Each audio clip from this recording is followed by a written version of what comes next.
I'm going to start documenting all of my dating history so you guys can see what it's like as a single woman over 40 that's trying to date in this generation.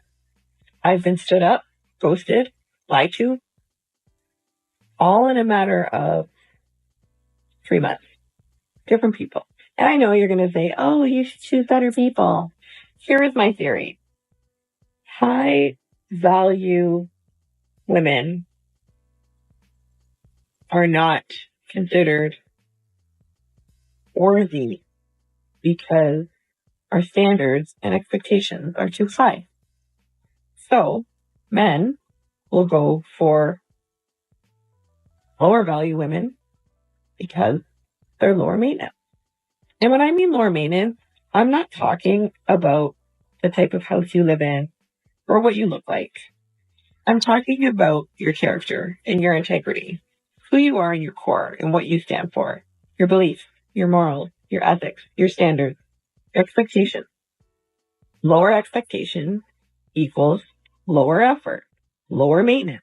Higher expectations equals higher maintenance. You've gone through years fabricating this time on Earth where you invest heavily in your freedom, in your capacity to shuffle a vocation, funds, and individual desires, all while taking care of yourself. You've become involved with the possibility that a lady's worth is attached to her capacity to act like a lone ranger, to break liberated from the chains of reliance, to demonstrate that you can show improvement over the men around you.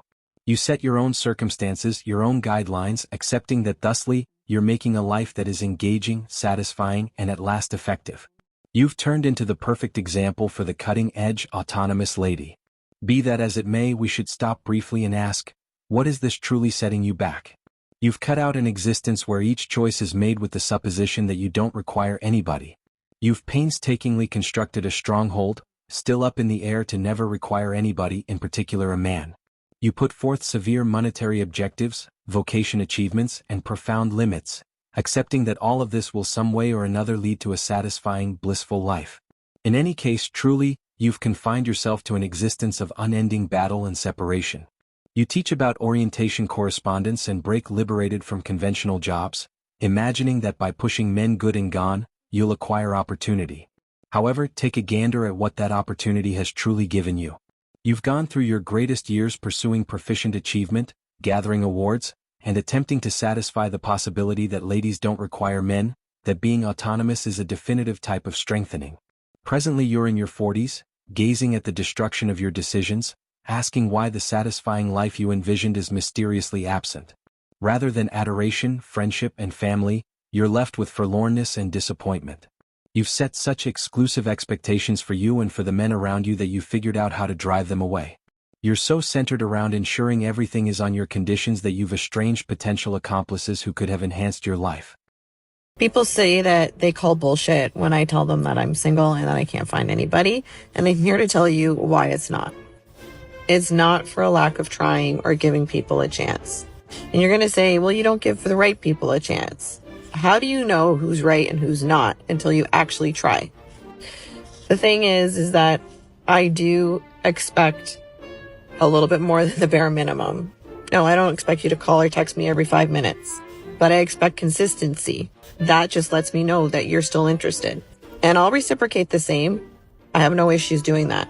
But if I get the feeling that you have a roster and you're not putting your energy and time into just me and you're entertaining multiple people, then I'm out.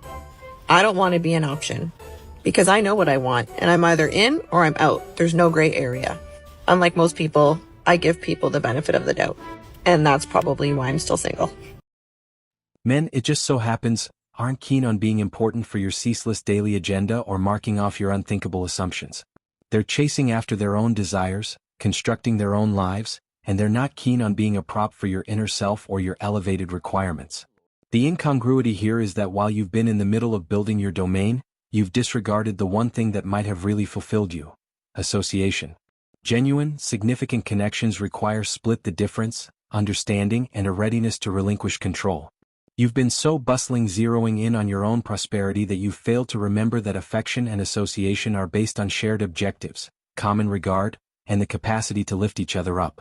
All things being equal, you've transformed connections into an exchange where just your necessities matter. You've become so consumed with your own achievements, looks, and principles that you've failed to remember being an accomplice. Presently, you sit in your cautiously organized world, encompassed by your accomplishments, however feeling emptier constantly.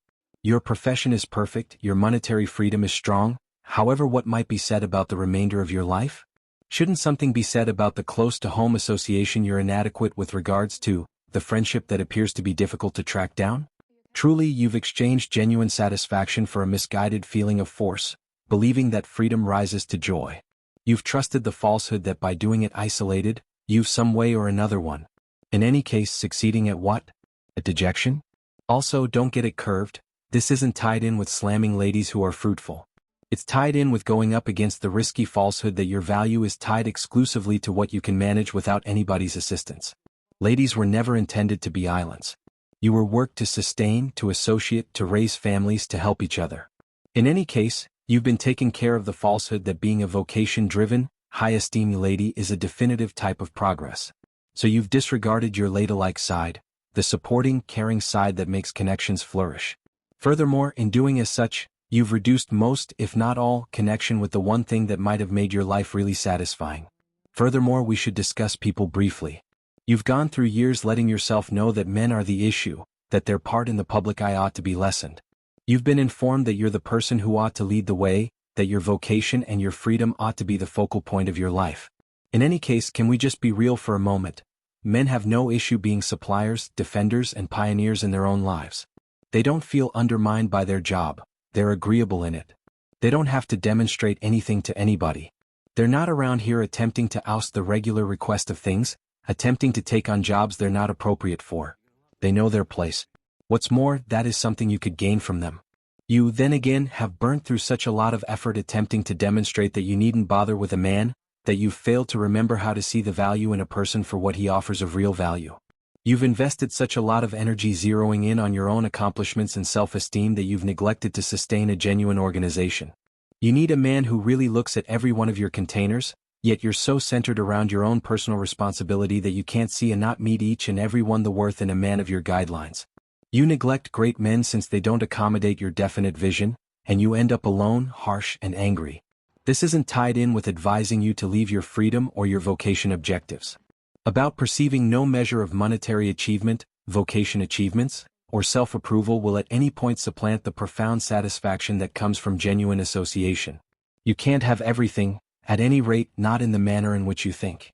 Genuine satisfaction comes when you perceive that being a lady isn't tied in with being a performance act. It's tied in with building something more prominent with another person. Check out you. The more youthful ladies who haven't become involved with the lie of woman's rights freedom are the ones who appear to get it. They grasp the force of association, the worth of family, and the significance of organization. In the interim, ladies like you, who have gone through such countless years dismissing customary jobs, are left pondering how everything veered off track. Be that as it may, here's the reality of the situation.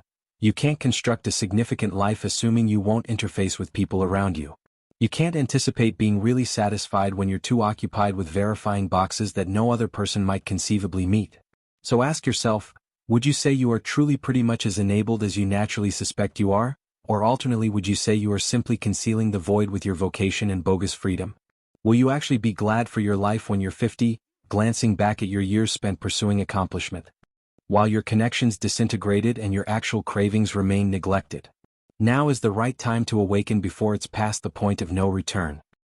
I got 7 kids. I'm their daddy now. I don't like to clean. I love dirty bitches. I smack the shit out you. We gon' fight. I'm a hoe. I'm a pimp. I'm broke. I got bread. I'm homeless. You can live with me. And that wraps up today's episode of Manosphere Daily. If you enjoyed the content, give it a like. Be sure to subscribe and hit the notification bell so you're notified as soon as a new video is out. Share your thoughts in the comments below. See you all tomorrow.